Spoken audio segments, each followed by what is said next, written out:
दोस्तों, अगर आप भी ड्राई स्किन से परेशान हैं, चेहरे पे रूखापन सा रहता है, स्किन अगर खिंची खिंची सी महसूस होती है तो ये वीडियो है आपके लिए। क्योंकि कुछ साल पहले तक मेरी स्किन भी बहुत ड्राई थी, इतनी ड्राई कि अगर किसी दिन कोल्ड क्रीम यानी मॉइस्चराइजर लगाना भूल जाता था तो स्किन फटने को होती थी। ऐसा लगता था कि नहाया ही नहीं हूँ। स्किन इतनी ड्राई रहती थी कि कोई भी नाखून से मेरी स्किन पे ड्रॉइंग बना ले। सर्दियां आए और मेरे होंठ ना फटे, ये तो हो ही नहीं सकता था। लेकिन आज देखो, बिल्कुल सही है। इनफैक्ट मैं जब भी किसी से मिलता हूं तो देखने से उन्हें तो मेरी स्किन ऑयली ही लगती है। दरअसल 3-4 साल पहले मुझे एक पुराने वैद्य से मिलने का मौका मिला। उन्हें जब मैंने अपनी प्रॉब्लम के बारे में बताया तो उन्होंने मुझे 4 चीजें करने को कहा, और उन 4 चीजों का ही असर है कि आज मेरी स्किन काफी सही हो गई है। और यही 4 चीजें मैं आज आपसे भी शेयर करना चाहता हूँ। बहुत ऑनेस्ट और काम की होने वाली है ये वीडियो। आइए तो फिर बिना किसी देरी के शुरू करते हैं।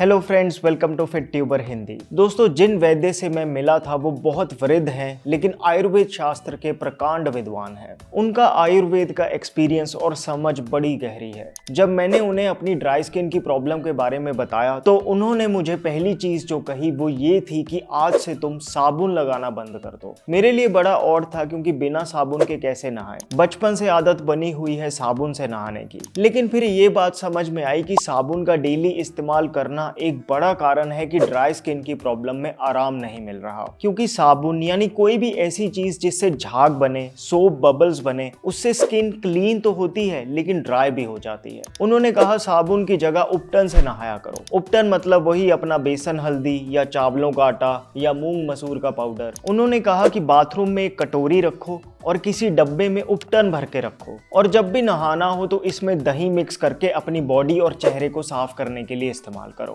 शुरू में तो थोड़ी दिक्कत हुई, लेकिन कुछ ही दिनों में मुझे ऐसा फील होने लगा कि स्किन थोड़ी बेटर हुई है। और दोस्तों, ये बात तो डर्मेटोलॉजिस्ट्स भी मानते हैं कि जो ज्यादातर कमर्शियल साबुन है मार्केट में, उनमें हार्श एल्कोहल्स और कुछ ऐसे केमिकल्स होते हैं जो स्किन की लेयर में मौजूद एसेंशियल ऑयल्स को खींच लेते हैं, जिससे स्किन ड्राई होती है। वहीं दूसरी तरफ उपटन को शरीर पे रगड़ने से स्किन पे जमी गंदगी तो निकल जाती है, लेकिन क्योंकि वो सोप नहीं है, मतलब कोई झाग नहीं है, इस वजह से वो स्किन में मौजूद ऑयल को नहीं खींचता। और देखो, ड्राई स्किन वाले के लिए ऑयल को रिटेन करना बहुत जरूरी है। बल्कि ड्राई स्किन वाला बंदा जब दही के साथ किसी उपटन को मिक्स करके लगाता है तो 2 बातें होती हैं। एक तो दही क्योंकि ठंडी होती है तो स्किन में हुई इन्फ्लेमेशन को ठीक करती है। आप ये समझो कि अंदर जो इन्फ्लेमेशन होती है उसी से ही ड्राई स्किन की प्रॉब्लम बढ़ती है। दूसरा, दही ऑयली है तो ड्राई स्किन वाले की बॉडी में जो ऑयल की कमी है उसे दही पूरा करती है। देखो, आज भी मैं साबुन से नहीं उपटन से ही नहाता हूँ। यहाँ एक डब्बे में उपटन रहता है, एक बोतल में दही और ये कोकोनट शेल। आप इसकी जगह कोई कटोरी भी इस्तेमाल कर सकते हैं। तो नहाने से पहले मैं इसमें थोड़ा सा दही मिक्स कर लेता हूँ और थोड़ा सा उपटन। उपटन में मेनली बेसन है और उसमें थोड़ी सी हल्दी मिक्स की हुई है। हल्दी आप कम ही रखना, वरना टॉवल पे पीलापन छोड़ जाएगी। बेसन का कोई रंग नहीं लगता। बस आप इस उपटन को उंगलियों से ही मिक्स कर लो और आपका साबुन रेडी है। दोस्तों, बेसन के छोटे छोटे पार्टिकल्स एक माइल्ड एक्सफोलिएटर का काम करते हैं, जिससे स्किन बहुत अच्छे से क्लीन हो जाती है लेकिन ड्राई नहीं होती, बल्कि दही उसे मॉइस्चराइज करती हुई जाती है। मैं हफ्ते में एक बार दही खरीद के इसमें डाल देता हूं, जिससे पूरे हफ्ते काम चल जाता है। दही बाहर पड़ी जितनी खट्टी होती रहती है उतनी ही स्किन के लिए फायदेमंद होती है। बाकी आप चाहो तो फ्रिज में भी इसे रख सकते हो। आपको दही यूज करनी मुश्किल लगे तो आप सिर्फ उपटन को पानी में मिक्स करके भी लगा सकते हैं। लेकिन ये पक्का है कि अगर आपने साबुन छोड़ के उपटन से नहाना शुरू कर दिया तो आपको ड्राई स्किन की प्रॉब्लम में बहुत राहत मिलेगी। उपटन फिर चाहो तो आप अपनी मर्जी से चाहे बेसन का बना लो, चावलों के आटे का बना लो, या जो आपको पसंद हो। आजकल मार्केट में बने बनाए बॉडी उपटन भी मिल जाते हैं, वो भी इस्तेमाल कर सकते हो। भाई, नहाते हुए तो समझ आ गया कि कैसे इस्तेमाल करना है, लेकिन कभी कभी फेस वॉश करना पड़ता है, उसमें क्या करें? पहली बात तो ये है कि जिस बंदे की ड्राई स्किन होती है वो बार बार फेस वॉश करने से भागता है, क्योंकि उसे पता है कि फेस धोने के बाद मॉइस्चराइजर के बिना काम नहीं चलेगा। लेकिन जब भी फेस वॉश करना हो उस टाइम आप इसी उपटन को इस्तेमाल कर सकते हो। तो फेस वॉश करने के लिए सबसे पहले अपने चेहरे को गीला रख लो, फिर इस उपटन का आधा चम्मच अपने हाथ पे ही ले लो।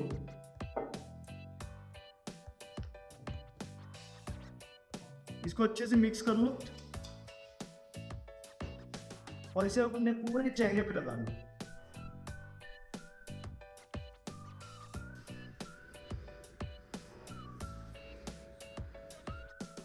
बस फिर अब धो दो।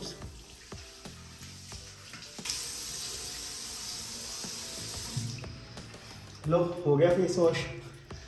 दोस्तों साबुन और फेस वॉश को अगर आपने बंद करके उपटन इस्तेमाल करना शुरू कर दिया तो सिर्फ इतने से ही समझो आधा काम हो गया। आपको अलग से कोई रेमेडी करने की जरूरत नहीं, ये उपटन अपने आप में एक रेमेडी है। इससे आपकी स्किन को बहुत राहत मिलेगी, उसका ऑयल बरकरार रहेगा। तो पहली चीज तो ये हुई कि उन्होंने मेरा साबुन, मेरा फेस वॉश छुड़वा दिया। दूसरी चीज जो मैंने करी वो ये कि नहाने के बाद क्रीम लगाना बंद कर दिया। लेकिन ऐसा नहीं है कि मैं मॉइस्चराइज नहीं करता अपनी स्किन को, उसके बिना तो काम ही नहीं चल सकता था। बस क्रीम की जगह मैंने ऑयल से ही स्किन को मॉइस्चराइज करना शुरू कर दिया और मैं पक्का कह सकता हूं कि ड्राई स्किन वालों के लिए ये बेस्ट चीज है। आप सोचो ना, बेसिकली स्किन मॉइस्चराइज होती तो ऑयल से ही है। इनफैक्ट आप देखो मार्केट से आप जो भी मॉइस्चराइजिंग क्रीम खरीदते हो उसका बेस तो ऑयल ही होता है, बस उसका क्रीमी टेक्सचर बनाने के लिए उसमें अलग से केमिकल्स डाले जाते हैं। अब क्रीम लगाने से स्किन मॉइस्चराइज तो होती है लेकिन साथ में केमिकल स्किन को थोड़ा डैमेज जरूर कर जाते हैं। एक स्टडी हुई थी जिसमें ये बात सामने आई कि जो स्किन प्रोडक्ट्स में आर्टिफिशियल फ्रेग्रेंस डाली जाती है उससे स्किन में रिएक्शंस होते हैं जिससे स्किन ड्राई होती है। फेस पे आप कोई भी ऑयल लगा सकते हो, फिर चाहे नारियल का तेल हो, तिल का तेल हो, बादाम का तेल हो, हेम्प सीड ऑयल हो। इस मामले में मैं बिल्कुल पर्टिकुलर नहीं हूँ कि कौन सा तेल लगाऊं, बस तेल होना चाहिए। जैसे आजकल मैं बादाम रोगन तेल लगा रहा हूँ, ये बहुत सी कंपनीज बनाती हैं, आपको किसी भी केमिस्ट की दुकान से मिल जाएगा। फिर नारियल का तेल सस्ता भी पड़ता है और क्योंकि सर्दियों में जम सा जाता है तो अगर आप उसे छोटी सी डब्बी में डाल के रखो तो क्रीम जैसा ही लगता है। इसे भी आप एज अ फेस मॉइस्चराइजर इस्तेमाल कर सकते हो। भाई कोकोनट ऑयल तो कोमेडोजेनिक होता है, इससे तो स्किन पोर्स ब्लॉक हो जाते हैं। हाँ, कुछ मॉडर्न स्टडीज के हिसाब से नारियल का तेल स्किन पोर्स को ब्लॉक करता है, लेकिन कुछ स्टडीज कहती हैं कि कोकोनट ऑयल बहुत अच्छा है आपकी स्किन के लिए। वैसे मैंने तो खुद नारियल के तेल को बहुत लगाया है चेहरे पे, मुझे तो कभी ऐसा फील नहीं हुआ कि स्किन पोर्स ब्लॉक हो रहे हैं या पिंपल्स निकल रहे हों। इनफैक्ट जब मैं साउथ में था तो कितने दोस्त थे केरला साइड के, वो तो बताते थे कि उनके घर में आज भी चेहरे पे नारियल का तेल ही लगाते हैं। तो ठीक है, आप लगा के देख लो, अगर आपको सूट नहीं करे तो बादाम का तेल, तिल का तेल, घी या कोई भी और फेस ऑयल लगा लो। मेन बात यह है कि क्रीम्स अवॉइड करनी है। मैं आपको ये अपने खुद के एक्सपीरियंस से कह सकता हूँ कि फेस को मॉइस्चराइज करने के लिए क्रीम्स की जगह ऑयल यूज करने लग जाओ, 2 महीने में आपको आपके स्किन की ड्राइनेस कम होती महसूस हो जाएगी। तीसरी चीज जो उन्होंने मुझे बहुत जोर देकर कही थी वो है बॉडी मसाज। दोस्तों आयुर्वेद में अभ्यंग यानी खुद अपनी बॉडी की मसाज करने के बहुत बेनिफिट्स बताए गए हैं। इससे आपकी स्किन की एजिंग स्लो हो जाती है, पूरी बॉडी में ब्लड सर्कुलेशन बढ़ जाता है। ड्राई स्किन वालों के लिए तो बॉडी मसाज करना किसी वरदान से कम नहीं, लेकिन बंदा सोचता है कौन करे। कुछ लोग तो तेल से ही दूर भागते हैं, लेकिन दोस्तों मुश्किल से 10 मिनट भी नहीं लगते। सबसे पहले तो आप ऑयल को गैस पे हल्का सा गुनगुना कर लो, मुश्किल से 10 सेकंड लगेंगे। एक बार उंगली डाल के चेक कर लो। फिर जैसे मैं तो बेड पे कोई पुराना टॉवल बिछा लेता हूँ ताकि बेडशीट गंदी ना हो। फिर सबसे पहले थोड़ा सा तेल लेकर अपनी नाभि में लगाओ, दोनों नॉस्ट्रिल्स में लगाओ और फिर दोनों कानों में लगाओ। फिर थोड़ा सा तेल लेकर अपनी बाजुओं पे लगाओ। मसाज करते हुए हाथों की मूवमेंट हमेशा अपने दिल की तरफ होनी चाहिए। रिस्ट की मसाज ऐसे गोल गोल करो। बाजुओं की मसाज के बाद हम फेस की मसाज करेंगे। फेस पे हर जगह तेल लगाओ, कानों के पीछे, कानों को ऐसे ऐसे करो, इससे माइंड रिलैक्स होता है। हाथों से ऊपर की तरफ मूवमेंट करो। लो, हो गया आपका फेशियल योगा। ये डेली करोगे तो चेहरा लटकेगा नहीं, ना झुर्रियां पड़ेंगी जल्दी। फिर तेल लेकर अपनी चेस्ट और पेट की मसाज करो। पेट पे इस तरह से गोल गोल मसाज करनी चाहिए।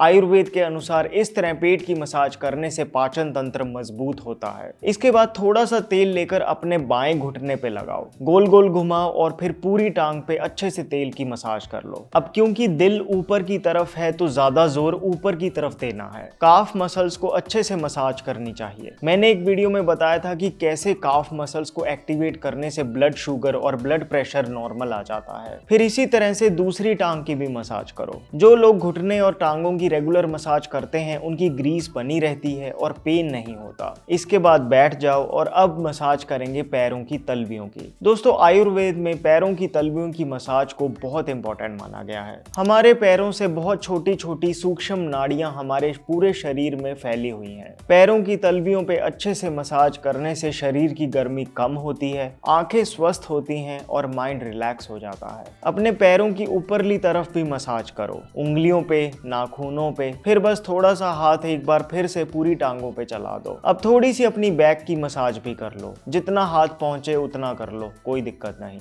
एक बार ऊपर से नीचे तक पूरी बॉडी पर हाथ फेर लो, बस डन है। मुश्किल से 5-10 मिनट लगे देखो, और इससे जो शरीर में चुस्ती आती है वो करने से ही एक्सपीरियंस हो सकती है। सर्दियों में मसाज करने के बाद ठंड नहीं लगती, बल्कि बॉडी मसाज करने के बाद अगर कोई 5-5 मिनट नाभि और बैकबोन पे धूप लगवाए तो बहुत जल्दी विटामिन डी पूरा होता है। बाकी मैं ये कह सकता हूँ कि मेरी स्किन ड्राई से ऑयली की तरफ आने का बहुत बड़ा कारण है कि मैंने डेली बॉडी मसाज करने की आदत बना ली। बॉडी मसाज करके मैं घर पे ही वर्कआउट कर लेता हूँ और फिर नहा लेता हूँ, बहुत सही लगता है। आप भी कोशिश करो हफ्ते में कम से कम 2-3 बार तो मसाज जरूर करो। रोज कर सको तो उससे बढ़िया कुछ भी नहीं। बॉडी मसाज करने के बाद नहाओगे तो बॉडी लोशन लगाने की भी जरूरत नहीं पड़ेगी, बल्कि मैं तो कहूंगा कि बॉडी लोशन लगाना ही नहीं चाहिए। वही क्रीम वाली बात है, स्किन को मॉइस्चराइज तो ऑयल नहीं करना होता है, तो जरूरी लोशन के केमिकल्स बॉडी पे लगाएं। भाई मसाज करने के लिए कौन सा तेल इस्तेमाल करें? वैसे तो कोई भी शुद्ध तेल इस्तेमाल कर सकते हो आप, जैसे तिल का तेल, सरसों का तेल, नारियल तेल। मुझे वैसे उन्होंने आयुर्वेद का क्लासिक बाला अश्वगंधाधी तेल इस्तेमाल करने को बोला था और मैं तब से इसी तेल से ही मसाज कर रहा हूँ। अश्वगंधा और बाला के अलावा इसमें 50 से भी ज्यादा हर्ब्स डाले हुए हैं। मसल रिकवरी, बॉडी पेन्स और ओवरऑल बॉडी स्ट्रेंथ के लिए बहुत अच्छा माना जाता है। ड्राई स्किन वालों के लिए तो खास है। लगभग 200 रुपए का 200 ml मिल जाता है। काफी फार्मेसीज बनाती हैं। मैं एक बार में ही 7-8 बॉटल्स मंगवा कर रख लेता हूँ, बस चलता रहता है काम। दोस्तों मसाज करना ना सिर्फ आपकी ड्राई स्किन की प्रॉब्लम को खत्म करेगा, बल्कि आपकी स्किन ग्लो करने लगेगी, स्मूथ हो जाएगी, और क्योंकि ब्लड सर्कुलेशन बढ़ता है मसाज से तो ये आपकी हेल्थ के लिए भी बहुत अच्छी है। फिर आखिरी चीज है हमारा खान पान। दोस्तों 2 टाइप के लोगों को ही ड्राई स्किन की प्रॉब्लम ज्यादा परेशान करती है। पहली वो जिन्होंने अपनी डाइट से ऑयल को ही बाहर कर दिया, डाइटिंग के चक्कर में ऑयललेस फूड खाने लगे। एक टाइम पे मैंने ऐसे ही किया था, लेकिन ये सही नहीं है, स्पेशली उनके लिए जिनकी बॉडी ड्राई है। आप खुद सोचो, अगर बॉडी में अंदर तेल ही नहीं जाएगा तो बाहर से स्किन ड्राई ही तो दिखेगी। तब उन्होंने मुझे कहा था कि दिन में 3-4 चम्मच देसी घी के जरूर खाओ। फिर दूसरे वो लोग हैं जो बहुत रिफाइंड तेल का इस्तेमाल करते हैं। दोस्तों रिफाइंड तेल बस नाम का ही तेल है, वैसे तो उसमें से सारी चिकनाई निकाल ही देते हैं, और ऊपर से रिफाइंड तेल में ओमेगा 6 फैटी एसिड्स बहुत हाई क्वांटिटी में होते हैं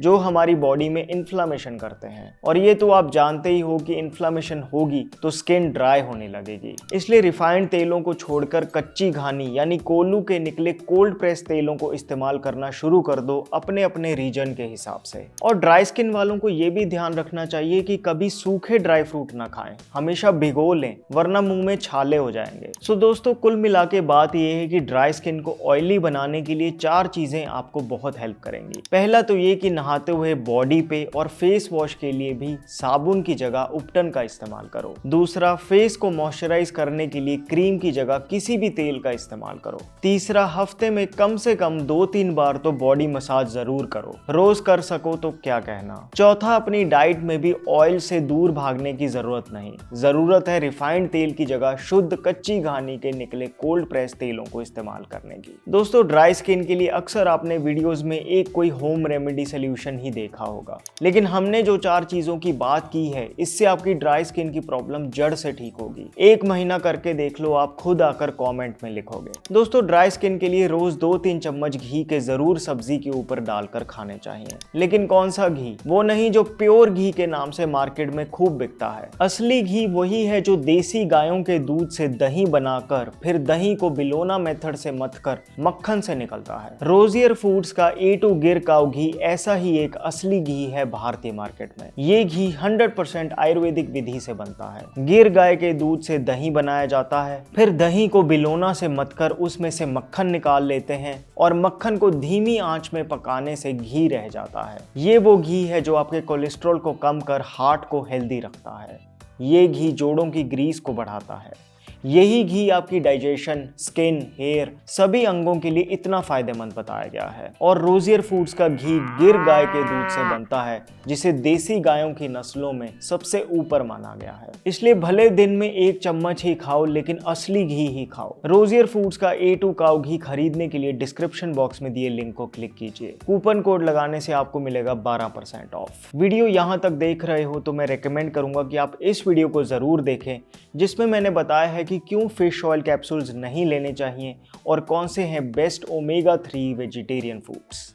my name is Vivek. I thank you so much for watching.